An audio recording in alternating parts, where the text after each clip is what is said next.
പ്രകൃതിയുടെ വഴികൾ തേടിയുള്ള എൻ്റെ ഇന്നത്തെ യാത്രക്കിടയിൽ ഞാൻ കണ്ട കാഴ്ച തലയെടുപ്പോടുകൂടി ഒഴുകുന്ന കൊല്ലംപുഴയാർ.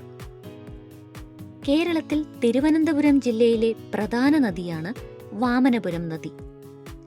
ആറ്റിങ്ങൽ നഗരത്തിലൂടെ ഒഴുകുന്നതിനാൽ വാമനപുരം നദിക്ക് ആറ്റിങ്ങൽ നദി എന്നൊരു പേര് കൂടിയുണ്ട്.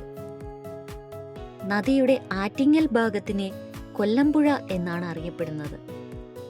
ഇത് ആറ്റിങ്ങൽ കലാപവുമായി ബന്ധപ്പെട്ടുണ്ടായ പേരാണെന്നും പറയപ്പെടുന്നു. അഞ്ചുതെങ്ങ് കോട്ടയിൽ നിന്നും വാമനപുരം നദി വഴി ആറ്റിങ്ങൽ കൊട്ടാരത്തിലേക്കെത്തിയ 140 ബ്രിട്ടീഷുകാരെ നാട്ടുകാർ കൊലപ്പെടുത്തി എന്നാണ് ചരിത്രം. കുരുമുളകും മറ്റു സുഗന്ധദ്രവ്യങ്ങളും വില കുറച്ചു വാങ്ങാനായി പ്രദേശവാസികളെ ഉപദ്രവിക്കുകയും ആക്രമിക്കുകയും ചെയ്യുന്നത് ബ്രിട്ടീഷുകാരുടെ പതിവായിരുന്നു. ഗിഫോർഡ് എന്ന ബ്രിട്ടീഷുകാരൻ അഞ്ചുതെങ്ങ് കോട്ടയുടെ അധിപനായി എത്തിയതോടെ ഇത് വർദ്ധിച്ചു. 1721 ആറ്റിങ്ങൽ റാണിമാർക്ക് സമ്മാനങ്ങളുമായി എത്തിയ ഗിഫോർഡിനെയും സംഘത്തെയും പിള്ളമാരുടെ നേതൃത്വത്തിൽ പ്രദേശവാസികൾ ആക്രമിച്ചു കൊലപ്പെടുത്തി എന്നാണ് ചരിത്രം.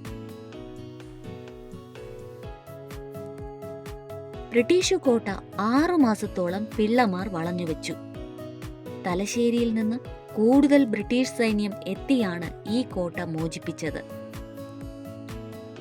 ഈ കൊലപാതകം നടന്ന പുഴയാണ് കൊല്ലും പുഴയും, പിന്നീട് കൊല്ലം പുഴയുമായി മാറിയതെന്നും പഴമക്കാർ പറയുന്നു.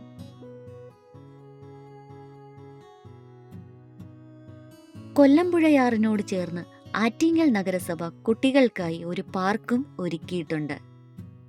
ഇതിനകത്ത് കയറിക്കഴിഞ്ഞാൽ ആറ്റിങ്ങൽ നഗരസഭയുടെ തിരുവിതാംകൂർ മിനി ചരിത്ര മ്യൂസിയവും കാണാം.